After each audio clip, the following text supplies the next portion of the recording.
హల్లెలూయా, హల్లెలూయా. ఎంతమంది ఆనందించారండి? ఓకే. దేవుని సన్నిధిలో ఏముందండి? దేవుని సన్నిధిలో సంపూర్ణమైన ఆనందం ఉంది, సమాధానం ఉంది. హల్లెలూయా. ప్రతిదినము మనం ఆయన గురించి తెలుసుకున్నప్పుడు ఆయన ఇచ్చిన సమాధానాన్ని, ఆయన ఇచ్చిన ఆశీర్వాదాన్ని మనం అనుభవించగలం. హల్లెలూయా. ప్రతిదినం ఎంతమంది వాక్యం వింటున్నారండి? హల్లెలూయా. ఓకే, సరే. ప్రసంగి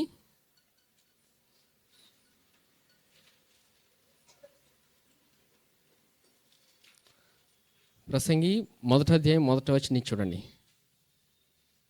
ప్రసంగి మొదటి అధ్యాయం మొదటి వచనం నుంచి. దావీదు కుమారుడును యెరూషలేములో రాజునై యుండిన ప్రసంగి పలికిన మాటలు వ్యర్థము వ్యర్థమని ప్రసంగి చెప్పుచున్నాడు. వ్యర్థము వ్యర్థము సమస్తము వ్యర్థమే. సూర్యుని కింద నరులు పడుచుండా పాటు అంతటి వలన వారికి కలుగుచున్న లాభమేమి? తరము వెంబడి తరము గతించిపోవచ్చున్నది, భూమి ఒకటే ఎల్లప్పుడూ నిలుచున్నది. హల్లెలూయా. భూమి మీద ఏముందండి? ఇప్పటికి తరాలు వెళ్ళిపోతున్నా భూమి అలాగే ఉంది. అవునా? 4వ వచనం.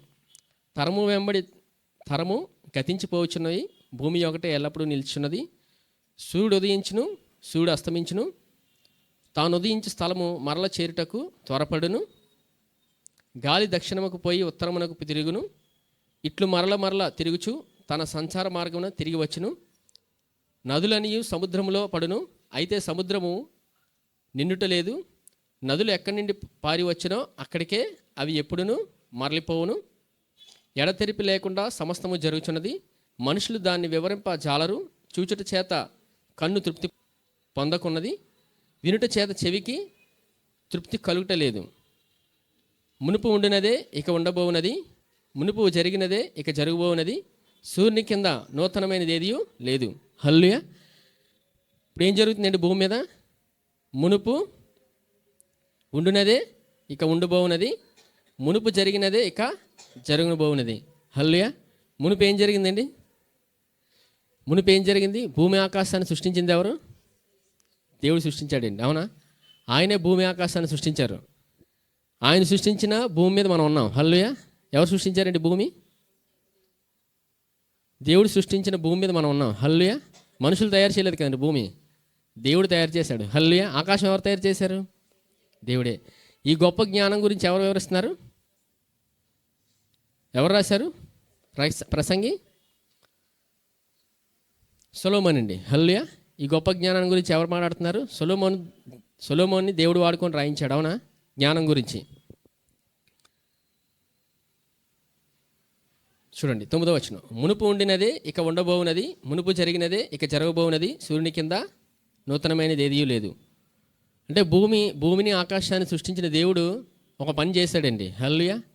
ఈ భూమి ఆకాశం సృష్టించే ముందు ఎలా ఉందో ఒకసారి చూడండి.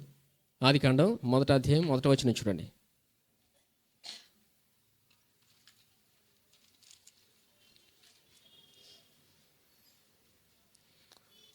ఆది యందు దేవుడు భూమి ఆకాశములను సృజించెను. భూమి నిరాకారముగాను శూన్యముగాను ఉండెను. చీకటి అగాధ జలముల పైన కమ్మియుండెను. దేవుని ఆత్మ జలముల పైన అల్లాడుచుండెను. హల్లెలూయా. ఏమైందండి? దేవుని ఆత్మ ఎక్కడుంది ఇప్పుడు? జలముల పైన అల్లాడుచుండెను. భూమి ఎలాగుంది? నిరాకారముగాను శూన్యముగాను ఉంది. తర్వాత ఏముంది? చీకటి ఉందండి. ఏముంది? చీకటి ఉంది. చూసారా? అంటే అప్పటికే ఏదో జరిగింది. తర్వాత దేవుడు ఏం చేస్తున్నారు? జలముల పైన అల్లాడుచుండెను. అవునా? దేవుడు ఏం చేస్తాడు? దేవుని ఆత్మ ఏమవుతుంది? అల్లాడుతుంది. హల్లెలూయా. ఎందుకు? అక్కడ ఏముంది? చీకటి ఉంది. చీకటి ఉన్నప్పుడు దేవుడు ఎవరు? వెలుగు. అవునా? కష్టం ఉన్నప్పుడు దేవుడు మనకి ఆ కష్టం నుంచి విడిపించాలని చూస్తాడు. అదే దేవుని మనసు. హల్లెలూయా. కష్టం నుంచి విడిపించాలని దేవుడు చూస్తాడండి. ఇక్కడ ఏం జరిగిందో చూడండి. 3వ వచనం. దేవుడు వెలుగు కమ్మని పలుగా వెలుగు కలిగెను. ఏమైందండి? దేవుడు వెలుగు కమ్మని పలుకగా వెలుగు కలిగింది. అవునా? ఏముంది అక్కడ ఏముందండి? చీకటి ఉంది. చీకటి ఉన్నప్పుడు దేవుడు ఏం పలికాడు? వెలుగు కమ్మని పలుకగా వెలుగు కలిగింది. ఇప్పటి నుంచి చివరి వరకు ఇదే ప్రక్రియ దేవుడు చేస్తున్నాడండి. హల్లెలూయా. దేవుడు ఏం చేశాడు? పలికాడు. అవునా? మన పరిస్థితులు బాగాలేనప్పుడు, చీకటి స్థితి ఉన్నప్పుడు ఏమని పలకాలి? వెలుగు కమ్మని పలుకగా వెలుగు కలుగుతుందండి. అవునా? మనం పలికినప్పుడు దేవుని జీవాన్ని చూస్తాం. అవునా? చూడండి 3వ వచనం. దేవుడు వెలుగు కమ్మని పలుకగా వెలుగు కలిగెను, వెలుగు మంచిదైనట్టు దేవుడు చూచెను. దేవుడు వెలుగును చీకటిని వేరుపరిచెను. చూసారా, దేవుడు వెలుగుని చీకటిని వేరుపరిచాడండి. అవునా? ఈరోజు ఉదయం అయిందంటే రాత్రి అవుతుందా లేదండి? అవుతుందా లేదా? ఎంతమంది నవ్వుతున్నారు అవుతుందని? ఖచ్చితంగా అవుతుంది. చూసారా, అందరికీ తెలిసింది అవుతుందని. ఖచ్చితంగా అవుతుంది. అయితే దేవుడు కూడా మన జీవితంలో ఖచ్చితంగా మేలు చేస్తాడండి. హల్లెలూయా. ఇదే మనం నమ్మాలి. మన జీవితంలోకి ఎలాగైతే వెలుగు వస్తుందో దేవుడు మన జీవితంలోని ప్రతిదినము వెలుగునిచ్చేవాడు ఆయన. అవునా? ఈరోజు మనం వెలిగించబడ్డామంటే ఎవరి వల్ల? యేసుక్రీస్తు శిలువ బలియాగాన్ని బట్టి. అవునా? ఈరోజు మనం వెలిగింపబడినవారు. మన హృదయంలో వెలుగు ఎలా ప్రకాశిస్తుంటుంది? వాక్యం విన్నప్పుడు ప్రకాశిస్తుందండి. చీకటి వెళ్ళిపోతుంటుంది. మరి చీకటి ఎలా వస్తుంది? చీకటి మనలో లేదండి, కానీ కొన్నిసార్లు చీకటిని అనుభవిస్తాం. అవునా? చీకటి మనలో లేదు, కానీ చీకటి పరిస్థితుల్లో చీకటిని అనుభవిస్తాం. అవునా?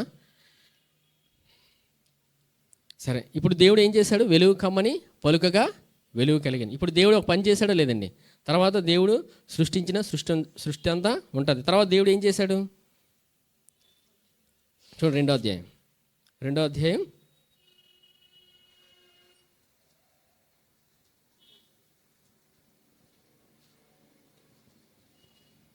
7వ వచనం చూడండి.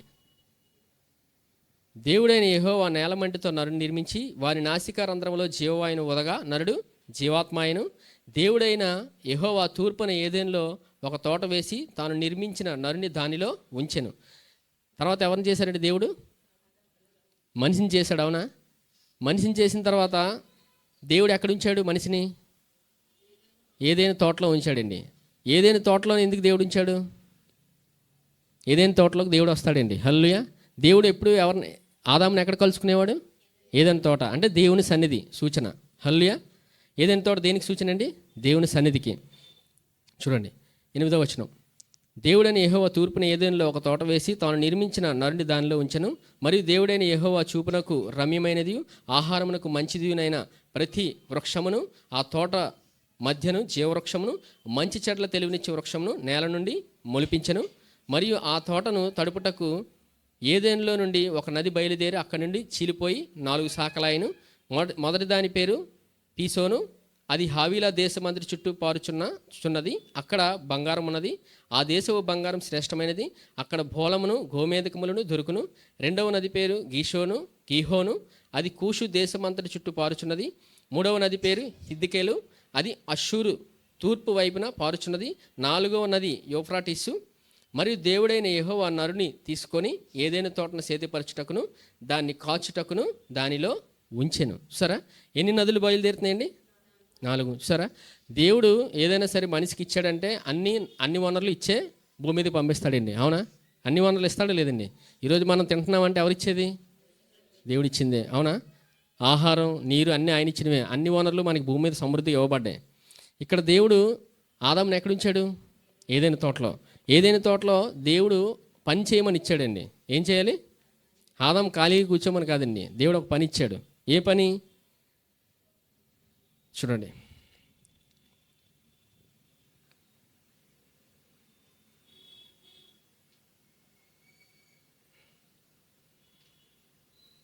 పదిహేను వచనం చూడండి. మరియు దేవుడైన యెహోవా నన్ను తీసుకొని ఏదైనా తోటను సేద్యపరచుటకును దాన్ని కాచుటకును దానిలో ఉంచెను. ఏం చేయాలండి? సేద్యపరచుటకును కాచుటకును. అంటే దేవుడు ఒక నేల ఇచ్చాడు. ఎవరికి? ఆదాముకి ఇచ్చాడు. ఆదాముకి దేవుడు నేల ఇచ్చాడంటే ఆదాము అందులో పని చేయాలి. అవునా? అంటే దాన్ని అభివృద్ధి పరచమని వనరులన్నీ ఇవ్వబడ్డాయి కదండి. దేవుడు అన్నీ ఇచ్చాడు. ఆదాము దేవుడిచ్చిన పనిలో ముందుకెళ్తూనే ఉన్నాడు. హల్లెలూయా. తర్వాత ఆదాముకి సాటైన సాయం కావాలి. అవునా? ఒకరే చేసుకోలేరు కదండి. ఎవరిచ్చారు? అవ్వని దేవుడు ఇచ్చాడు. అవునా? ఎవరికి సాటైన సాయం? ఆదాముకి మాత్రమేనండి. హల్లెలూయా. ఎందుకంటే దేవుడు చేసిన ప్రతి పనిలో ఒక అర్థం ఉంటుంది, జ్ఞానం ఉంటుంది. అవునా? ఆదాము మొత్తం చేయలేడు కదండి. ఆదాముకి సాటైన సాయం కోసం దేవుడు అవ్వనిచ్చాడు. తర్వాత ఏమైంది మనకు తెలుసు. తర్వాత ఏమైందండి? దేవుడు ఏదైతే తినొద్దన్నారో ఆ పండుని తిన్నారు. అవునా? హల్లెలూయా. ఎంతమందికి అర్థమైందండి? ఇక్కడ దేవుడు ఏం నేర్పిస్తున్నాడంటే, ఎప్పుడైతే దేవుడు ఆదాముకి అవ్వనిచ్చాడో తర్వాత దేవుడు తినొద్దన్న పండు ఎప్పుడైతే తిన్నారో వాళ్ళకి ఏం ప్రవేశించింది? ఏం ప్రవేశించిందండి? పాపం ప్రవేశించింది. అవునా? దేవుడు తినొద్దన్న పండుని తిన్న తర్వాత పాపం ప్రవేశించింది. తర్వాత ఎవరు విడిపించారు? దేవుడే విడిపిస్తున్నాడు. అవునా? హల్లెలూయా. చూడండి 21వ వచనం, ఆదికాండం 3:21. దేవుడైన యెహోవా ఆదామునకును అతని భార్యకును చర్మ చొక్కాయలను చేయించి వారికి తొడిగించెను. హల్లెలూయా. దేవుడు ఏం చేశాడండి? చర్మపు చొక్కాలని తొడిగించాడు. అవునా? అంటే వారి జీవితంలోకి ఏమొచ్చింది? తప్పు చేసిన తర్వాత ఏమొచ్చింది? చీకటి ప్రవేశించిందండి. హల్లెలూయా. ఏం ప్రవేశించింది? చీకటి ప్రవేశించింది. ఇప్పుడు చీకటి ప్రవేశించిన తర్వాత మరలా వెలిగించేవారు ఎవరు? యేసు ప్రభు శిలువ బలియాగం. అవునా? దేవుడే ఒక గొర్రెని వధించి వారికి చర్మపు చొక్కాలని తొడిగించాడు. హల్లెలూయా. ఇప్పుడు మనం ఏ స్థితిలో ఉన్నాం? ఇప్పుడు ఏ స్థితిలో ఉన్నామండి? ఇప్పుడు ప్రస్తుతంలో ఉన్నామా, గతంలో ఉన్నామా? ప్రస్తుతంలోనే ఉన్నాం. హల్లెలూయా. ముందేం జరిగింది? వచనం చదువుకున్నాం. ముందేం జరగబోతుందో తర్వాత కూడా అదే జరుగుతుంది. అవునా? ముందేం జరిగింది? దేవుడు వెలుగు కమ్మని పలుకుగా వెలుగు కలిగింది. తర్వాత నరుణ్ణి దేవుడు చేసిన తర్వాత, వారు తప్పు చేసిన తర్వాత వారి జీవితంలో వెలుగుని ఎవరు పలికారు? యేసుప్రభే. అవునా? ఆయనే పలికారు. అంటే దేవుడు ఆ ప్రక్రియని భూమి మీద ఉంచాడండి. ఇది భూమి మీద జరుగుతుంది కదండి. భూమి మీద జరుగుతుంది. అవునా? ఎలా జరుగుతుంది? దేవుడు చేస్తున్నాడండి మేలు. ఎవరు చేస్తున్నారు? మేలు. చీకటిలోని వెలుగు కమ్మని పలుకుగా వెలుగు వచ్చింది. ఎవరు పలికారు? చెప్పండి. అవునా? దేవుడే చేశాడు. తర్వాత ఆదాము అవ్వకి చర్మం చొక్కాలు ఎవరు తొడిగించారు? దేవుడే చేస్తున్నాడు. దేవుడే కదండి. వారికి వాళ్ళు చేసుకోలేదు కదా. హల్లెలూయా. ఇక్కడ అంతా దేవుడే చేస్తున్నాడండి. అంటే తర్వాత కూడా భవిష్యత్తులో కూడా దేవుడే చేస్తాడు. ఇప్పుడు ప్రస్తుతంలో కూడా దేవుడే చేస్తాడు. ఎవరి ద్వారా? పరిశుద్ధాత్మ దేవుడు మనలో పనిచేస్తాడు. అవునా? హల్లెలూయా. ఒక మనిషిని వాడుకోనండి. అవునా? సరే,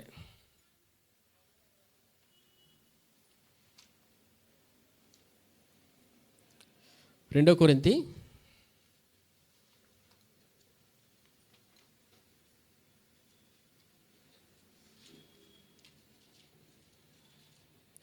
4వ అధ్యాయం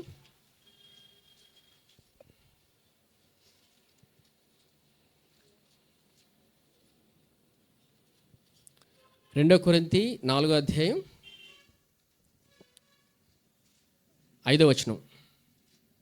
అంధకారములో నుండి వెలుగు ప్రకాశించిన గాక అని పలికిన దేవుడే తన మహిమను గూర్చిన జ్ఞానము యేసుక్రీస్తునందు వెల్లడిపరచుటకు మా హృదయములలో ప్రకాశించెను గనుక మేము అమ్మును గూర్చి ప్రకటించుకొనట్లేదు కానీ క్రీస్తు యేసును గూర్చి ఆయన ప్రభువనియు మమ్మును గూర్చి యేసు నిమిత్తము మేము మీ పరిచారకులమనియు ప్రకటించుచున్నాము. హల్లెలూయా. ఇప్పుడు ఎవరు పలికారండి? ఇక్కడ పౌలు ఎవరి గురించి మాట్లాడుతున్నారు? అంధకారంలో నుండి వెలుగు కమ్మని పలికిన దేవుడే ఇప్పుడు మన హృదయంలో ఎవరు వెలుగు పలికారు? దేవుడు మన హృదయంలో వెలుగు కమ్మని పలికాడండి. అందుకే మనం ఇక్కడ ఉన్నాం. హల్లెలూయా. వెలుగు సంబంధులు అండి. మనం ఎవరు? వెలుగు సంబంధులు. అవునా? మనం పరలోక సంబంధులు. మనల్ని నీతిమంతులుగా తీర్చింది ఎవరు? ఇప్పుడు ఆయన మాట అండి. అవునా? దేవుని వాక్యము మనం ఎప్పుడైతే విన్నామో మన హృదయంలోకి వెలుగు వచ్చింది. అవునా? ఇక్కడ వీరేం చెప్తున్నారు? అంధకారంలో నుండి వెలుగు ప్రకాశించిన గాక అని పలికిన దేవుడే తన మహిమను గూర్చిన జ్ఞానం యేసుక్రీస్తునందు వెల్లడిపరచుటకు మా హృదయములలో ప్రకాశించను గనుక మేము మమ్మును గూర్చి ప్రకటించుకోవట్లేదు కానీ క్రీస్తు యేసుని గూర్చి ఆయన ప్రభువనియు మమ్మును గూర్చి యేసు నిమిత్తం మేము మీ పరిచారకులమనియు ప్రకటించున్నాం. ఇప్పుడు ఎవరి గురించి ప్రకటిస్తున్నారండి? వాళ్ళు యేసు ప్రభు గురించి ప్రకటిస్తున్నారండి. ఇదిను మన నోటితో పలకాల్సిన ప్రతి మాట యేసు ప్రభు గురించే. హల్లెలూయా.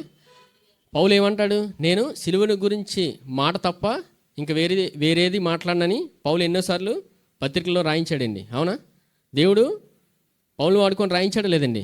సిలువను గురించిన వార్త తప్ప ఇంకా వేరే మనిషి గురించి ఏం లేదండి. వాక్యం ఏముంది? మీరేం చెప్తున్నారు? మేము మమ్మను గురించి ప్రకటించుకోవట్లేదు. ఎవరి గురించి ప్రకటిస్తున్నారు? యేసు ప్రభు సువార్తను గురించి. అవునా? మన జీవితకాలం మనం మాట్లాడాల్సింది ఎవరి గురించి? యేసు ప్రభు గురించి అండి. హల్లెలూయా. చీకటి పరిస్థితులు ఉన్నప్పుడు ఎవరి గురించి మాట్లాడాలి? యేసు ప్రభు గురించి మనం పలికినప్పుడు ఖచ్చితంగా మనం దేవుని యొక్క జీవాన్ని మనం అనుభవించగలం. హల్లెలూయా. అనుభవిస్తాం లేదండి? ఇది దేవుడు మనకి ఆయన కృపను విడుదల చేశాడు. అవునా? ఇది మనిషికి దేవుడిచ్చిన ఒక ఎంపిక అండి. అవునా? ఇది ఎంపికే. మనం ఏది ఎంచుకుంటామో అందులోనే ప్రవేశిస్తాం. ఇది మనిషి హృదయానికి సంబంధించింది. దేవుడు నిర్ణయించాడంటే అది గొప్ప జ్ఞానం, అది మనిషికి అర్థమవదు. అవునా? ఇది మనం ఏది ఎంచుకుంటామో అందులోనే ప్రవేశిస్తాం. ఎందుకు? దేవుడు ఆదాము అవ్వ సృష్టించిన తర్వాత వెలుగు కమ్మని పలికిన దేవుడే తర్వాత ఎవరిని సృష్టించాడు? ఎవరినండి? ఆదాము అవ్వన. అవునా?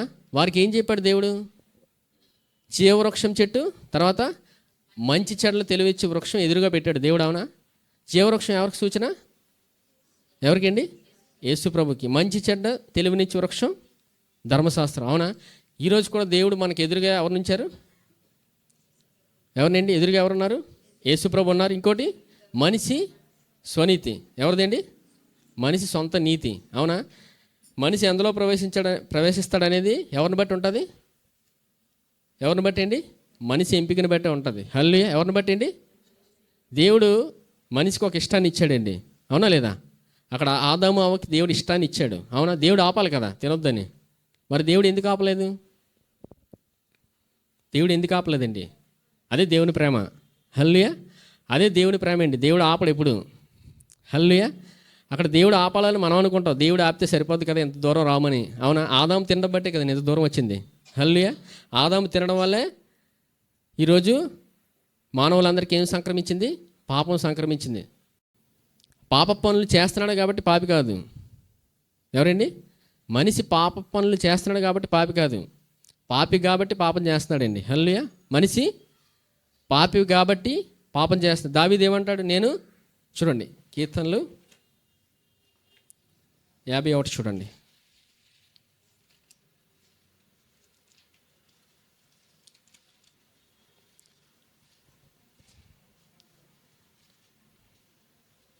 యాభై 51 కీర్తనలు 51:5 చూడండి. నేను పాపంలో పుట్టినవాడు, పాపంలోనే నా తల్లి నన్ను గర్భమున ధరించెను. ఇక్కడ దావీదు ఏమంటున్నాడండి? పాపంలో పుట్టాడంట. మరి పాపంలో పుట్టిన వ్యక్తి పాపం చేస్తాడా? మంచి పనులు చేస్తాడండి? పాపమే చేస్తాడు. అవునా?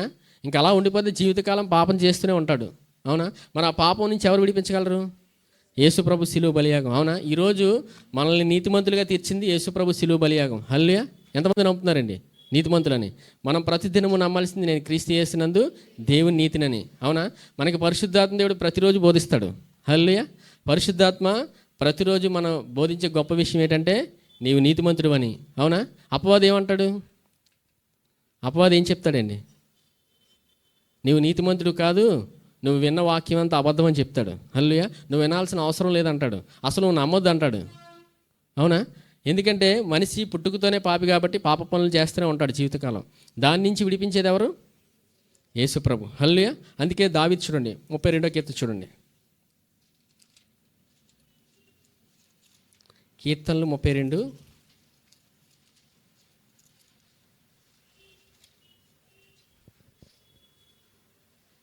మొదటి నుంచి చూడండి. కీర్తనలు 32 మొదటి నుంచి. తన అతిక్రమములకు పరిహారం నొందినవాడు, తన పాపమునకు ప్రాయశ్చిత్తము నొందినవాడు ధన్యుడు. యెహోవా చేత నిర్దోషి అని ఎంచబడినవాడు, ఆత్మలో కపటము లేనివాడు ధన్యుడు. ఎవరి చేత అండి? యెహోవా చేత నిర్దోషి అని ఎంచబడును. అంటే పాపములు క్షమించబడ్డాయి. అవునా? తన అతిక్రమములు పరిహారం నొందినవాడు, తన పాపమునకు ప్రాయశ్చిత్తం నొందినవాడు ధన్యుడు. ఈరోజు మనం రక్షించబడ్డామంటే మన ప్రతి పాపం క్షమించబడింది. హల్లెలూయా. మన పాత ప్రస్తుత భవిష్యత్ ప్రతి పాపాన్ని క్షమించి దేవుడు నీతిమంతులుగా తీర్చాడండి. ప్రతిదినం మనం ఏమని నమ్మాలి? నేను క్రీస్తు యేసునందు దేవుని నీతిని ఖచ్చితంగా నమ్మాలి. నా మాట పలకాలి. మనం ఏది చేసినా చేయకపోయినా ఆ మాట ఖచ్చితంగా పలకాలండి. హల్లెలూయా. అంటే వాక్యం వినొద్దని కాదండి. వాక్యం వింటేనే విశ్వాసంతో వస్తుంది. మనం విశ్వాసంతో పలకగలం. ప్రతిదినం ఏమైనా పలకాలి? చూడండి, అదే కీర్తనలు 32వ అధ్యాయం 11వ వచనం చూడండి. నీతిమంతులారా యెహోవాను బట్టి సంతోషించుడి, ఉల్లసించుడి. యథార్థ హృదయులారా మీరందరూ ఆనందగానం చేయడి.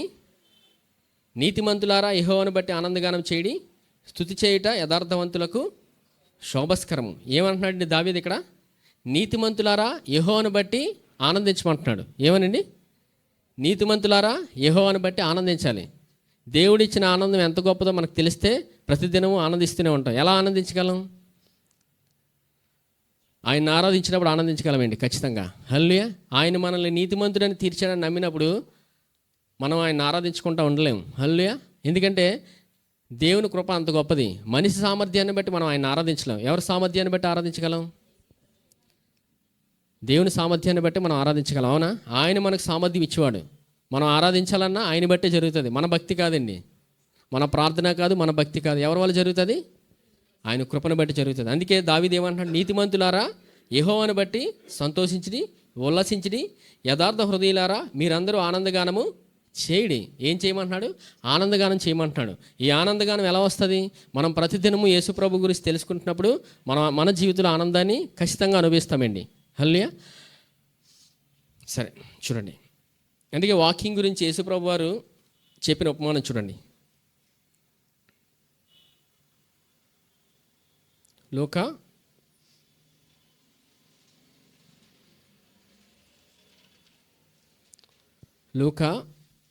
8వ అధ్యాయం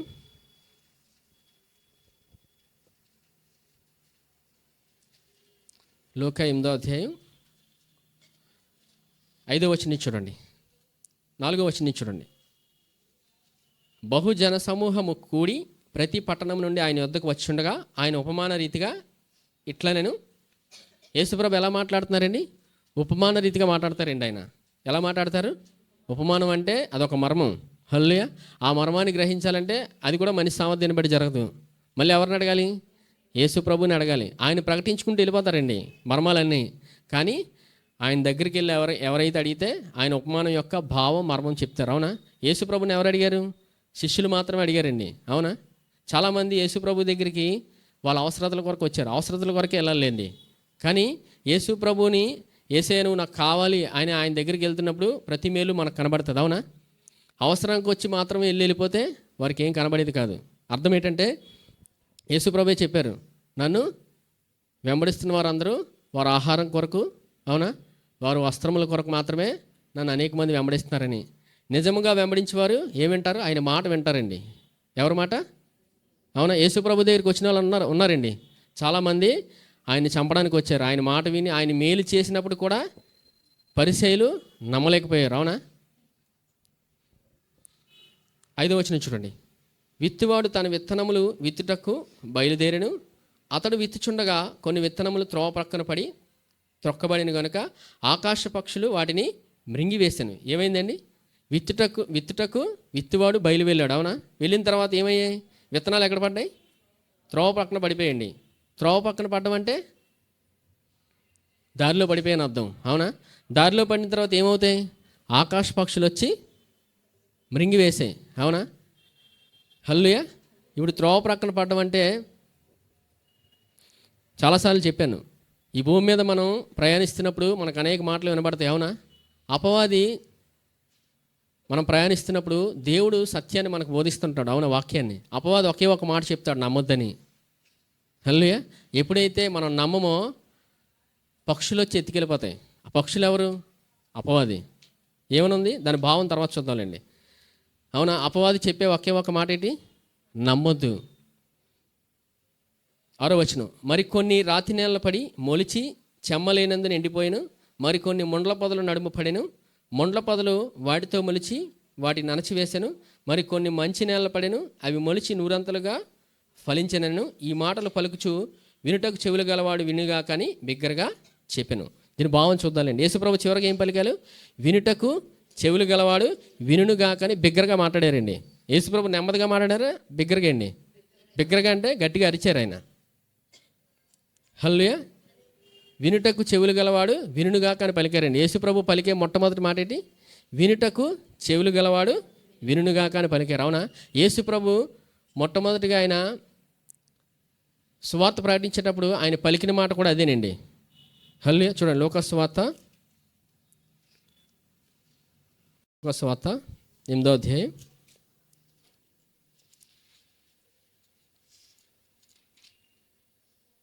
తర్వాత చూద్దాం. భావం చూడండి. 9వ వచనం. లోకసువార్త 8వ అధ్యాయం 9వ వచనం. ఆయన శిష్యులు ఆ ఉపమానం ఏమిటని ఉపమాన భావం ఏమిటని ఆయన అడుగగా, ఆయన దేవుని రాజ్య మర్మములు ఎరుగుట మీకు అనుగ్రహింపబడి ఉన్నది, ఇతరులైతే చూచి చూడకయు వినియు గ్రహింపకి ఉండినట్లు వారికి ఉపమాన రీతిగా బోధింపబడుచున్నవి. ఈ ఉపమాన భావం ఏమనగా, విత్తనము దేవుని వాక్యము, త్రోవ పక్క నుండి వారు వినివారు కానీ నమ్మి రక్షణ పొందుకున్నట్లు అపవాది వచ్చి వారి హృదయంలో నుండి వాక్యం ఎత్తుకొని పోవమును. చూసారా ఏమవుద్దండి? త్రోవ పక్క నుండి వారు ఎవరు? వినివారే కానీ అపవాది నమ్మనివ్వడండి వాక్యాన్ని. హల్లెలూయా. వాక్యము వింటూనే ఉంటాం కానీ వాక్యాన్ని నమ్మం. హల్లెలూయా. అది ఎవరు చేస్తారు? అపవాది పనండి. చూసారా, త్రోవ పక్క నుండి వారు వినివారు కానీ నమ్మి రక్షణ పొందుకున్నట్లు అపవాది వచ్చి వారి హృదయంలో నుండి వాక్యం ఎత్తుకొని పోవును. సార్, దేనికి? నమ్మి రక్షణ పొందుకున్నట్లు. వాక్యం వింటే, వాక్యాన్ని నమ్మి విన్నప్పుడు ఏం జరుగుతుంది? మనం దేవుని రక్షణ అనుభవిస్తామండి. ఇప్పుడు మనం రక్షించబడ్డాం, దేవుని రక్షణ అనుభవిస్తాం. ఎవరి రక్షణ? దేవుని రక్షణ అండి. ఇదే మనిషి నమ్మాలి, కానీ ఇదే మనిషి నమ్మడం ఇష్టపడ్డాం. హల్లెలూయా. ఎందుకు? మనిషి తనకు తానుగా కాపాడుకోవాలనుకుంటాడు భూమి మీద. మనిషి తనకు తానుగా నేను రక్షించుకోగలను అనుకుంటాడు. మనల్ని మనం ఎప్పటికీ రక్షించుకోలేమండి ఏ పరిస్థితి నుంచి. ఎవరు రక్షించేవారండి? యేసుప్రభే. ఆయనే మనల్ని రక్షిస్తాడు అని మనం నమ్మినప్పుడు వాక్యాన్ని ఖచ్చితంగా వింటాం. హల్లెలూయా. రాతి నేల నుండి వారు ఎవరనగా కాలం వింటారు. ఒక శ్రమ వచ్చిందనుకో, కష్టం వచ్చినప్పుడు శోధన సమయంలో ఏమవుతారు? తొలగిపోతారంట. అంటే నమ్మలేకపోతారు తర్వాత ఎలా జరుగుతుందని, కష్టం ఎలా తీర్చబడుతుందని. అవునా? శోధన కాలమున తొలగిపోతారు. 14వ వచనం చూడండి. ముండ్ల పొదల్లో పడిన విత్తనములు పోలేవారు ఎవరనగా, విని కాలము గడిచిన కొలది ఈ జీవ సంబంధమైన విచారముల చేతను ధనభోగముల చేతను అణచివేయబడి పరిపక్వముగా ఫలింపనివారు. వీరికేంటి? ఇదండి ధనభోగం. అంటే ఈ భూమి మీద ధనం అవసరమేలేండి, కానీ ప్రాముఖ్యంగా నమ్మాల్సింది ఎవరిని? యేసు ప్రభుని. అవునా? కేవలం ధనము ద్వారా మాత్రమే జరుగుతుందనే స్థితిలోకి వెళ్ళినప్పుడు ఏమవుతుంది? వారు ఫలింపరు. వారు కూడా వాక్యం వింటూనే ఉంటారు. వారు కూడా ఏమవుద్ది? వారు కూడా వాక్యం వినేవారే, కానీ ఏమవుతుంది వాళ్ళకి? సడన్గా ఏమవుద్దండి? వాక్యానికంటే మనం ధనానికి ప్రాముఖ్యత ఇచ్చినప్పుడు ఫలం అనేది ఉండదు. అవునా? మొదట ఎవరికి ఇవ్వాలి? యేసు. ఆయన ఏమన్నారు? నా నీతిని, నా రాధ్యాన్ని మొదట వెతకండి. మొదటి స్థానం ఎవరిది ఇప్పుడు? యేసు ప్రభుదే. మొదటి స్థానం ఆయనకి మొదట అని దేవుడు రాయించాడంటే ఖచ్చితంగా ఆయనకి ఇవ్వాలండి. తర్వాత ఏదైనా. హల్లెలూయా. అంటే డబ్బు వద్దని కాదు, తర్వాత ఏదైనా. ఆయన ఏం చెప్పారు? మొదట నా నీతిని, నా రాజ్యాన్ని మొదట వెతకుడి. వెతకమన్నప్పుడు దేవుడు చెప్పాడంటే వెతకాలండి. మొదట ఆయనే వెతకాలి, తర్వాత ఈ భూమి మీద అన్నీ వస్తాయి. చూడండి 15వ వచనం. మంచి నేల నుండి విత్తనములు పోలిన వారు ఎవరనగా, యోగ్యమైన మంచి మనసుతో వాక్యం విని దాన్ని అవలంబించి ఓపికతో ఫలించేవారు. ఏం చేయాలండి? మంచి నేల నుండి విత్తనములు పోలేవారు ఎవరనగా, యోగ్యమైన మంచి మనసుతో వాక్యం విని దాన్ని అవలంబించి ఓపికతో ఫలించేవారు. ఓపికతో ఎవరైతే ఉంటారో దేవుడి దగ్గర వాళ్ళే ఫలిస్తారండి. అంటే ఖచ్చితంగా దేవుడు నా జీవితంలో మేలు చేస్తాడు అని దేవుడిని నమ్మినప్పుడు, ఆయన నమ్మినప్పుడు ఖచ్చితంగా మేలు చేయవాడండి. ఆయన ఏమన్నారు? భూమి మీద మీరు ఎప్పటికీ సిగ్గుపడరండి. అవునా? యేసు ప్రభువు నందు ఉన్నవారందరూ ఈ భూమి మీద ఎవరు సిగ్గుపడరండి. ఆయన లేవనెత్తివాడు. హల్లెలూయా. అని మనం ఆయన నమ్మినప్పుడు ఖచ్చితంగా ఓపికతో ఫలిస్తాం. అవునా? విలాపవాక్యంలో ఇర్మియా ఏమంటాడు? చాలాసార్లు చూసాం. యెహోవా కృపగలవాడని పలికాడండి. ఏమని? యెహోవా కృపగలవాడని పలికాడు. అవునా? దానియేలు ఏమని పలికాడు? దేవుడు నీతిమంతుడని పలికాడు. అవునా? గడిచిన వారం దేవుడిని ఏమని పలికాడండి? నీతిమంతుడని పలికాడు. నీతిమంతుడని పలకాడు. ఏ సామర్థ్యం వచ్చింది? గ్రహించే శక్తి వచ్చిందండి. మత్తయి సువార్త చూడండి ఒకసారి. మత్తయి సువార్త 13వ అధ్యాయం చూడండి. 13వ అధ్యాయం 51వ వచనం చూడండి.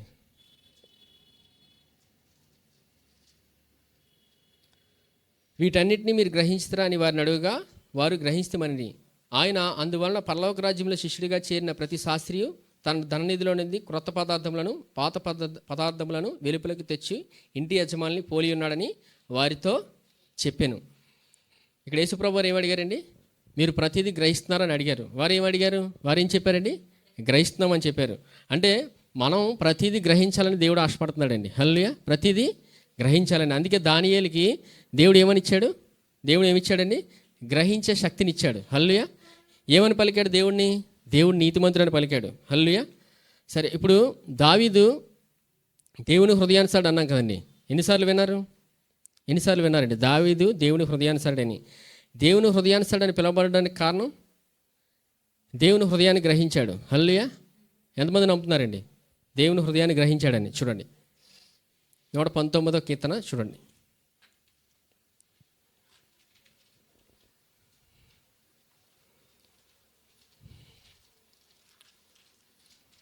119వ కీర్తన 137వ వచనం చూడండి. 119వ కీర్తన 137.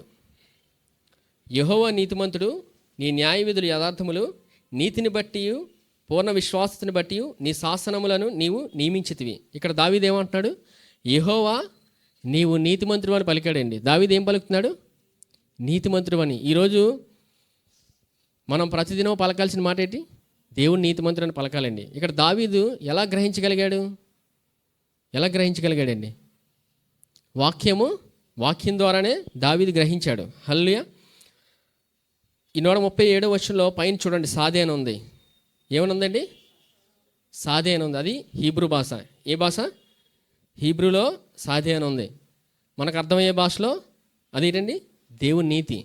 అవునా? హీబ్రూ భాషలో ఏంటండి? దేవుని నీతి గురించి. అవునా? ఇలాగా ఈ 119వ కీర్తన 22 పదాలు ఉంటాయి. అలాగా ఎన్ని ఉంటాయండి? 22 పదాలు. మొదటి నుంచి చూడండి, అది మీ ఇంటికి వెళ్ళాక చదువుకోండి. 119వ కీర్తన పైన చూడండి, ఆలేఫ్ అని ఉంది. ఏమనుందండి పైన? ఆలేఫ్. 9వ వచనం పైన చూడండి, బేత్. 17వ వచనం పైన గిమేల్. అలాగా ఈ అధ్యాయం అంతా 8 వచనాల తర్వాత హీబ్రూ భాష ఉంటుంది. ఏముంటుంది?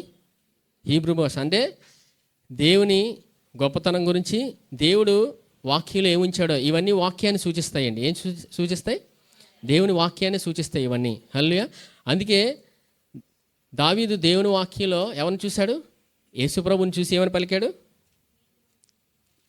పలికాడండి? యెహోవా నీవు నీతిమంతుడవు, నీ న్యాయ విధులు యథార్థములు, నీతిని బట్టి పూర్ణ విశ్వాసతని బట్టి నీ శాసనములను నీవు నియమించితివి. ఇప్పుడు ఎవరు నియమించారు? మనకి ప్రతిదీ దేవుడే నియమించాడండి. భూమి ఆకాశాన్ని సృష్టించింది ఆయనే, భూమి మీద మనల్ని ఉంచింది కూడా ఆయనే. ఇక్కడ ఉంచింది ఎవరండి మనల్ని? ఆయనే. ఇప్పుడు ఆయన వాక్యాన్ని బోధిస్తుంది ఎవరు? పరిశుద్ధాత్మ దేవుడండి. మనకు ప్రతిదీ బోధిస్తుంది ఎవరు? పరిశుద్ధాత్మ దేవుడే. ఇక్కడ దేవుని వాక్యాలు ఎంత గ్రహించే శక్తిని ఎవరు పొందుకున్నారు? దావీదు పొందుకున్నాడు. ఎలా పొందుకున్నాడు? వాక్యం ద్వారానేనండి. చూడండి, ప్రతి మాటలో వాక్యం కనబడుతుంది దావీదు నోటితోనే.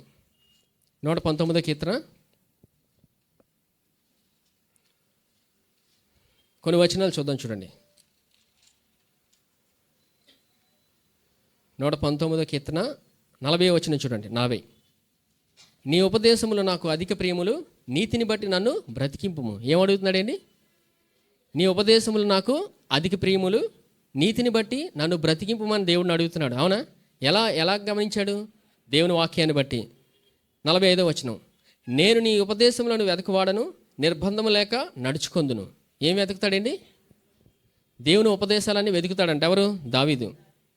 50వ వచనం, నీ వాక్యం నన్ను బ్రతికించున్నది, నా బాధలలో ఇదే నాకు నెమ్మది కలిగించున్నది. వాక్యం ద్వారా ఏం పొందుకున్నాడు?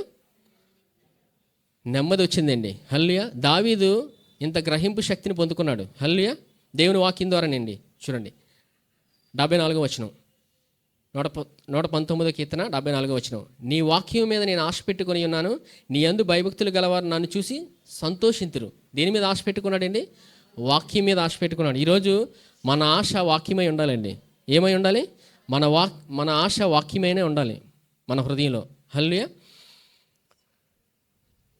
చూడండి, 89వ వచనం, 119వ కీర్తన 89వ వచనం, యెహోవా నీ వాక్యం ఆకాశమందు నిత్యము నిలకడగా నున్నది. ఎక్కడుందండి? ఆకాశమందు ఉంది. అవునా? ఈరోజు మనకి దేవుడు ఈ భూమి మీద ఆయన గొప్ప వాక్యాన్ని ఇచ్చాడు. హల్లెలూయా. ఇచ్చాడా లేదండి? ఇచ్చాడు. ఎందుకంటే యేసుప్రభు శిష్యులకు ఒక ప్రార్థన నేర్పిస్తారు. పరలోకమందున్న మా తండ్రి, నీ నామం పరిశుద్ధపరచబడును గాక, నీ రాజ్యం వచ్చును గాక, నీ చిత్తం పరలోకమందు నెరవేర్చినట్లు భూమి యందును నెరవేరును గాక. ఈరోజు ప్రతిదీ భూమి మీద నెరవేరాలని యేసుప్రభు ఆశపడుతున్నారండి. అది ఎలా జరుగుతుంది? పరలోకంలో ఉన్న ప్రతి ఆశీర్వాదం భూమి మీద మనం అనుభవించాలని యేసుప్రభు ఆశపడుతున్నారు. ఎలా జరుగుతుంది అది? మనం వాక్యం విని నమ్మి పలుకుడు ద్వారా జరుగుతుందండి. వాక్యాన్ని నమ్మాలి. అవునా? వాక్యాన్ని నమ్మట్లేదంటే ఎవరు ఎత్తుకెళ్ళిపోతున్నారు? అపవాది ఎత్తుకెళ్ళిపోతున్నాడండి. హల్లెలూయా. మనం వాక్యం నమ్ముతున్నప్పుడు దేవుడు ఇచ్చిన ప్రతి ఆశీర్వాదాన్ని మన జీవితంలో అనుభవిస్తాం. చూడండి 103వ వచనం, 119వ కీర్తన 103వ వచనం. నీ వాక్యములు నా జీవకు ఎంతో మధురములు, అవి నా నోటికి తేనె కంటే తీపిగా నున్నవి. ఏమంటాడు దావీదు? తేనె కంటే తీపిగా ఉన్నాయంట దేవుని వాక్యం. దేవుని వాక్యాన్ని వెతికేవాడండి దావీదు. అందుకే దేవుని హృదయానుసారుడు అయ్యాడు. 105వ వచనం. నీ వాక్యం నా పాదములకు దీపమును, నా త్రోవకు వెలుగునై ఉన్నది. చూసారా? చివరికి ఎక్కడికి వచ్చాం మనం? అంధకారంలో నుండి దేవుడు ఏం చేశాడు? వెలుగు కమ్మని పలుగ్గా వెలుగు వచ్చిందండి. అంధకారాన్ని చూసి దేవుడు ఏమని పలికాడు? వెలుగు కమ్మని పలుగ్గా వెలుగు కలిగిందండి. ఈరోజు మన జీవితంలో చీకటి పరిస్థితులు ఉన్నప్పుడు మనం వాక్యం వింటున్నప్పుడు వెలుగు ప్రకాశిస్తుంటుందండి. హల్లెలూయా. దేవుడు ఏం చేస్తాడు? ఆయన వెలుగు మన జీవితంలో ప్రకాశిస్తుంటుంది. చీకటి మనలో లేదండి, కానీ చీకటి పరిస్థితులు ఉన్నాయి. అవునా? ఆ చీకటి పరిస్థితుల్లో ఎవరు వెలుగు ప్రకాశిస్తుంది? ఎవరు వెలుగు? దేవుని వెలుగు. ఎక్కడుందా వెలుగు? 105వ వచనం. నీ వాక్యం నా పాదములకు దీపమును, నా త్రోవకు వెలుగునై ఉన్నది. ప్రతి త్రోవలో ఆయన వెలుగు మన ఏళ్ళ ప్రకాశిస్తుంటుందండి. అవునా? చివరి వచనం చూద్దాం. చూడండి 119వ కీర్తన 172వ వచనం. 119వ కీర్తన 172వ వచనం. నీ ఆజ్ఞలన్నీ న్యాయములు, నీ వాక్యమును గూర్చి నా నాలుక పాడును. ఎవరి గురించి పాడాలండి? ఇప్పుడు వాక్యం గురించి పాడాలండి. నోరు ఎవరి గురించి తెరవాలి? వాక్యం గురించి తెరవాలి. వాక్యం ఎవరు? ఇప్పుడు యేసుప్రభే. ఆయన మనకు ఎదురుగా ఉన్నాడు ఇప్పుడు. హల్లెలూయా. వాక్యం అంటేనే యేసుప్రభు. ఏటా వాక్యం? ఏటండి ఆ వాక్యం? ఆయన ఎలాగొచ్చాడు భూమి మీదకి? కృపా సత్య సంపూర్ణంగా వచ్చాడు. ఎలాగొచ్చాడు? కృపా సత్య సంపూర్ణంగా వచ్చాడండి. ఆయనే కృపణ గురించి వినమని, అంటే కృపలో స్థిరపడమనండి. హల్లెలూయా. కృపలో మనం స్థిరపడుతున్నప్పుడు ఏం చేస్తుంటాం? మన నాలుగు ఏం చేస్తుంది? వాక్యం గురించి పాడుతుంది. అవునా? ఎందుకు? మనం ఆయన వెలుగును అనుభవిస్తున్న ప్రతి క్షణం ఆయన గురించి పాడకుండా ఉండలేము. హల్లెలూయా. మన నోరు ఆయన వాక్యం గురించి పాడుతుందండి. దావీదు ఏమంటున్నాడు? నీ వాక్యమును గురించి నా నాలుక పాడును. నాలుక ఎవరి గురించి పాడాలి ఇప్పుడు? వాక్యం గురించి. వాక్యం ఎవరు? యేసుప్రభు గురించి అండి. యేసుప్రభు గురించి ఈ భూమి మీద మనకు దేవుడిచ్చిన నాలుక ఎవరి గురించి పాడాలి? యేసుప్రభు గురించి. ఎంతమంది నమ్ముతున్నారండి? ఇదే నమ్మాలండి. ప్రతిదినము నేను క్రీస్తు చేసిన దేవుని నీతిని అనే మాట పలుకుతున్నప్పుడు మనం ఎవరి గురించి పాడుతున్నాం? యేసుప్రభు గురించి పాడుతున్నామండి. హల్లెలూయా. దేవుడు మన అందరికీ ఇచ్చిన కృప. అందుకే ప్రతిదినం ఏమని పలకాలి? నేను క్రీస్తు చేసినందు దేవుని నీతినని. ఆయన జీవం మనకి ఇవ్వబడింది. ఎక్కడుంది ఆయన జీవం? వాక్యంలో ఉందండి. చూడండి చివరిగా ప్రకటన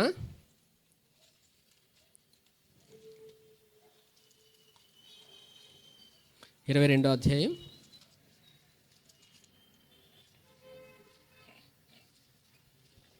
2వ వచనం.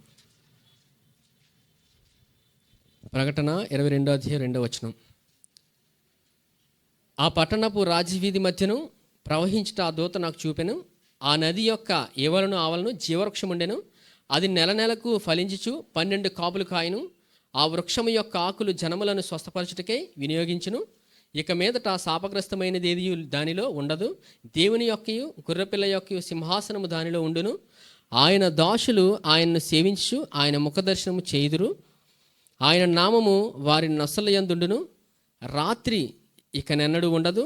దీపకాంతి అయినను సూర్యకాంతి అయినను వారికి అక్కర్లేదు. దేవుడైన ప్రభువే వారి మీద ప్రకాశించును. వారు యుగయుగములు రాజ్యము చేయుదురు. హల్లెలూయా. సరే, ఇక చీకటి ఉండదండి. ఏముంది వచనంలో? రాత్రి ఇక ఎన్నడూ ఉండదంటే ఇంకా చీకటి లేదని. ఎందుకు? ఎవరు వెలుగు ఉంది మనలో? దేవుని వెలుగు ఉందండి. మనల్ని దేవుడు ఏమని పిలిచాడు? మీరు వెలుగు సంబంధాలను పిలిచారు. అవునా? ఆ వెలుగు ప్రకాశిస్తుంది మనలో. ఎప్పుడండి? దావీదు ఏమన్నాడు? దేవా నీ వాక్యము నాకు నా పాదములకు దీపం అన్నాడు. అవునా? మనం వాక్యం అనే దీపాన్ని పెట్టుకున్నప్పుడు వెలుగు ప్రకాశిస్తూనే ఉంటుందండి. హల్లెలూయా. దేవుడు ఎంత కృపను మనకిచ్చాడు ఆయన వాక్యంలో. అందుకే దేవుడు మొట్టమొదటిగా ఆదాము అవ్వకి ఏమి ఎదురుగా పెట్టాడు? ఆదాముకి జీవవృక్షం, మంచి చెడులు తెలివినిచ్చే వృక్షం. ఇప్పుడు ఏ వృక్షం కావాలి? ఏ వృక్షం కావాలండి? జీవవృక్షం. అవునా? లేదు నేనే చేసుకుంటానంటే మనిషి స్వనీతి అది. నాకు మంచి చెట్లు వివేచన జ్ఞానం ఎక్కువగా ఉంది, నాకు అన్నీ తెలుసు అనుకోవడం మంచి చెట్ల వృక్షం. అవునా? లేదు నేనేమి చేసుకోలేని భూమి మీద నాకు జీవవృక్షం కావాలంటే ఎవరు ఆ వృక్షం? జీవవృక్షం యేసు ప్రభు అండి. హల్లెలూయా. మరలా చూడండి 2వ వచనం, ప్రకటన 22:2. ఆ పట్టణపు రాజవీధి మధ్యన ప్రవహించుట ఆ దూత నాకు చూపెను. ఆ నది యొక్క కేవలం ఆవలను జీవవృక్షం ఉండెను. అది నెలకు ఫలించు 12 కాపులు కాయను. ఎన్ని కాపులు కాస్తుందండి? 12 కాపులు. అవునా? ఆ వృక్షం యొక్క ఆకులు జనములను స్వస్థపరచుటకే వినియోగించిన. ఆకులు ఏం చేస్తాయండి? జనములను స్వస్థపరుస్తుంది. మనం వాక్యం విన్నప్పుడు స్వస్థత అనుభవిస్తుంటామండి. అవునా? 3వ వచనం, ఇక మీదట శాపగ్రస్తమైనది దానిలో ఉండదు, దేవుని యొక్కయు గొర్రెపిల్ల యొక్కయు సింహాసనము దానిలో ఉండును. ఏముందండి? ఇక ఏ శాపం లేదండి. ఎందుకు శాపం లేదు? ఎందుకు లేదండి శాపం? యేసు ప్రభు మన శాపాన్ని, మన శిక్షను సిలువలో భరించాడండి. హల్లెలూయా. యేసు ప్రభు ఏం చేశారు? మన శిక్ష అంతటిని ఆయన సిలువలో భరించి మనకు ఆయన నీతినిచ్చాడు. అవునా? మనల్ని నీతిమంతులుగా తీర్చాడు. మన శాపాన్ని ఆయన తీసివేశాడు. ఈ భూమి మీద మనకి ఏ శాపం లేదండి. హల్లెలూయా. భూమి మీద ఆయన శాపాన్ని తీసివేశాడు. అవునా? మనల్ని యేసు ప్రభువుని నమ్మిన అందరూ ఎవరు ఇప్పుడు? నీతిమంతులు. ఇప్పుడు క్రీస్తుని యేసునందు ఉన్నవారు ఎవరండి? నీతిమంతులు. అవునా? వారికి ఏ శిక్షా విధి లేదు ఇంకా భూమి మీద.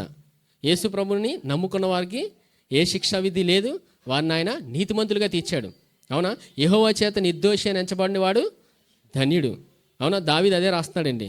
యెహోవా చేత నిర్దోషి అని ఎంచబడిన వాడు ధన్యుడు అని రాస్తున్నాడంటే పాత నిబంధనలో ఇంకా ఆ ధన్యత రాలేదు. అవునా? కొత్త నిబంధన జనులమైన మనం ఆ గొప్ప ధన్యతను మనం పొందుకున్నామనే ఈ గొప్ప కృపను గురించి దావీదు అక్కడ మాట్లాడుతాడు 32వ కీర్తనలో. ఏమని? నీతిమంతులారా యెహోవాను బట్టి సంతోషించండి అని. అవునా? ఆనందించండి అని మాట పలకమంటున్నాడు. హల్లెలూయా. ప్రతిదినం మనం ఏమైనా పలకాలి? నేను క్రీస్తు యేసునందు దేవుని నీతిని. ఇప్పుడు ఏమి ఎంచుకుంటాం ప్రతిదినము? ఏం కావాలండి మనకి? జీవవృక్షం. అవునా? మనలో ఇప్పుడు పనిచేయవారు ఎవరు? జీవవృక్షం తీసుకుంటే దేవుడేనండి. అవునా? మొదట ఎవరు పని చేశారు? వెలుగు కమ్మని పలుగ్గా వెలుగు కలిగినని దేవుడే పనిచేశాడు. తర్వాత తప్పు ఎవరు చేశారు? ఎవరండి? ఆదాము అవ్వ తప్పు చేసినప్పుడు మరలా వారి జీవితంలో ఎవరు పనిచేశారు? దేవుడే పనిచేశాడు. ఈరోజు వాక్యం విన్నప్పుడు కూడా మన జీవితంలోనే పనిచేయవాడు ఆయనే. మనల్ని ఎలా ఫలింపజేస్తాడైనా 30 60 100 ఖచ్చితంగా ఫలింపజేస్తాడండి. ఎలా ఫలిస్తాం? ఓపికగా మనం ఆయన వాక్యాన్ని నమ్మి వింటూ ముందుకెళ్తున్నప్పుడు మనం ఖచ్చితంగా 100% ఫలిస్తాం. అవునా? ముందు 30, తర్వాత 60, తర్వాత 100 అండి. హల్లెలూయా. ఏం నమ్మాలి ఇప్పుడు? వాక్యాన్ని నమ్మాలండి. వాక్యాన్ని నమ్ముతున్నామంటే మన జీవితం అభివృద్ధి చెందుతూనే ఉంటుంది. దేవుడు ఏమని చెప్పాడు? ఆదామావకి మీరు ఫలించి అభివృద్ధి చెందమన్నాడు. అప్పుడు ఫలించి అభివృద్ధి చెందమని దేవుడు ఇప్పుడు కూడా అదే చెప్తున్నాడండి. మీరు ఫలించి అభివృద్ధి చెందమని. హల్లెలూయా. మొదట్లో ఏం చూస్తాం? ప్రసంగి ముందు ఏం జరుగుతుందో చూడండి ఒకసారి రండి. ప్రసంగి 1వ అధ్యాయం 9వ వచనం. ప్రసంగి 1వ అధ్యాయం 1వ వచనం. క్షమించండి 9వ వచనం. ప్రసంగి 1వ అధ్యాయం 9వ వచనం. మునుపు ఉండినదే ఇక ఉండబోవునది, మునుపు జరిగినదే ఇక జరగబోవునది. ఏముందండి? మునుపు ఉండినదే ఇక ఉండబోవునది, మునుపు జరిగినదే ఇక జరగబోవునది. సరే, ఏం జరిగింది? దేవుడు ఆదాము అవ్వని రక్షించాడు. అవునా? రక్షించాడు లేదండి? రక్షించి వాళ్ళని దేవుడు చర్మపు చొక్కాలు తొడిగించి నడిపించాడండి. అవునా? వారు భయపడ్డారు. దేవుడు వచ్చినప్పుడు ఎప్పుడు భయపడలేదు. వారు ఎప్పుడైతే తప్పు చేశారో భయపడ్డారు. కానీ దేవుడు వారికి కృపనిచ్చాడు. ఒక జంతువుని బలిచ్చి ఒక గొర్రెని చర్మపు చొక్కాలు ఆయన తొడిగించి ఆయన పని చేశారు. ఇప్పుడు పని చేయవారు ఎవరు? ఇప్పుడు కూడా అదే జరుగుతుందండి. అవునా? మన జీవితంలో జరిగిపోయింది. ఏం జరిగింది? యేసు ప్రభు మన కొరకు బలి అయిపోయారు. అవునా? బలి అయిపోయి మనకేమి ఇచ్చారు? ఆయన నీతి అనే వస్త్రాన్ని ఇచ్చారండి. అవునా? ఆ వస్త్రం మనకు ఆయన తొడిగారు. హల్లెలూయా. మనం ఏమన్నా నమ్మాలి ఇప్పుడు? నేను క్రీస్తు యేసునందు దేవుని నీతినని. ఇప్పుడు ప్రతిదినము మన జీవితంలో పనిచేయవారు ఎవరండి? వాక్యం వింటున్నామంటే మన జీవితంలో ఎవరు పలుకుతున్నారు? యేసు ప్రభు పలుకుతున్నారండి. హల్లెలూయా. ఆయన మనల్ని నడిపించేవాడు. అవునా? ఆయన ఎట్టివాడై ఉన్నాడో మనం కూడా భూమి మీద అట్టివారంగానే ఉన్నాం. ఆయన వెలుగు మనల్ని భూమి మీద ప్రకాశింపజేస్తూ నడిపిస్తుంది. హల్లెలూయా. సరే, ఈ వాక్యం విన్న ప్రతి ఒక్కరూ ఫలించి అభివృద్ధి చెందిరుగాక. ఈ సమయంలో రొట్టె ద్రాక్షరసం తీసుకుందాం. ఈ రొట్టె ద్రాక్షరసం తీసుకున్నప్పుడు మనం ఎవరిని జ్ఞాపకం చేసుకోవాలండి? యేసు ప్రభుని. హల్లెలూయా.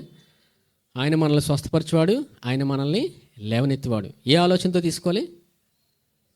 ఏ ఆలోచనతో తీసుకోవాలండి? ఆయన నన్ను స్వస్థపరిచాడని తీసుకోవాలి, అవునా? ఆయన పొందిన దెబ్బల వల్ల మనకి స్వస్థత కలుగుతుంది. మనం ఒకే ఒక్క ఆలోచనతో తీసుకోవాలండి. యేసు ప్రభు నా ప్రతి శిక్షణ అవమానాన్ని ఆయన శిలువలో భరించాడని, అవునా? ఆయన రక్తం ద్వారా నన్ను కడిగి నీతిమంతులుగా తీర్చాడు. ఎవరిని జ్ఞాపకం చేసుకోవాలి? రొట్టె ద్రాక్షను తీసుకున్నప్పుడు యేసు ప్రభునండి. హల్లెలూయా. సరే చూడండి, ఈ రొట్టె ఆయన శరీరానికి సాదృశ్యంగా ఉంది. ప్రతి మానవుడు రక్షించబడాలని ఆయన శరీరంలో శిక్ష అంతటిని ఆయన భరించాడు. ఆయన భరించి ఆయన ఆరోగ్యాన్ని మనకిచ్చాడు. ఆయన ఆరోగ్యాన్ని మనకిచ్చి మనల్ని భూమి మీద నడిపిస్తూనే ఉన్నాడు. ఆయన జీవం మనల్ని నడిపిస్తుంది. ఇంత గొప్ప ఆరోగ్యాన్ని మనకిచ్చాడు. ఈ సమయంలో ఎవరికైనా అనారోగ్య స్థితి ఉన్నా ఆయన పొందిన దెబ్బల వల్ల నాకు స్వస్థత కలిగిన నమ్మి ఈ రొట్టెని తీసుకోండి.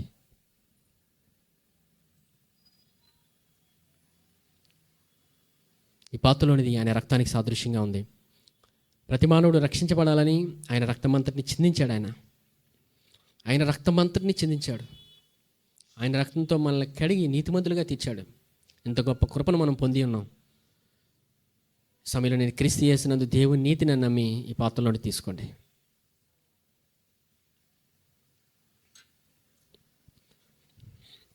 పరిశుద్ధుడైన తండ్రి, మీకు వందనాలు దేవా. దేవా, మీ కృపావాక్యం ద్వారా మాతో మాట్లాడేందుకు వందనాలు దేవా. అవునైనా దేవా, మా ఎదురుగా మీరు జీవవృక్షమై దేవా ఈ భూమి మీద మీ వాక్యం ద్వారా మమ్మల్ని నడిపిస్తున్నందుకు వందనాలు. మీ జీవంతో మమ్మల్ని నడిపిస్తున్నందుకు వందనాలు నాన్న. మీ వెలుగుతో మమ్మల్ని నడిపిస్తున్నందుకు వందనాలయ్యా. దినం మా జీవితాల్ని మీరు వెలిగించింది మీరు నాయన. మీ వెలుగుతో మమ్మల్ని నడిపిస్తున్నందుకు వందనాలు. మీ వెలుగుతో మమ్మల్ని ప్రకాశింపజేస్తున్నందుకు వందనాలన్న. మీ కృపనైనా అది మా భక్తి కాదు, మా జ్ఞానం కాదు, ఇది కేవలం మీ కృపయా అయ్యా. దావీదు వాక్యం కొరకు ఆశపడ్డాడు నాన్న. వాక్యం వినాలని, వాక్యం గురించి పలకాలని, వాక్యం గురించి పాడాలని ఆశపడాలయ్యా.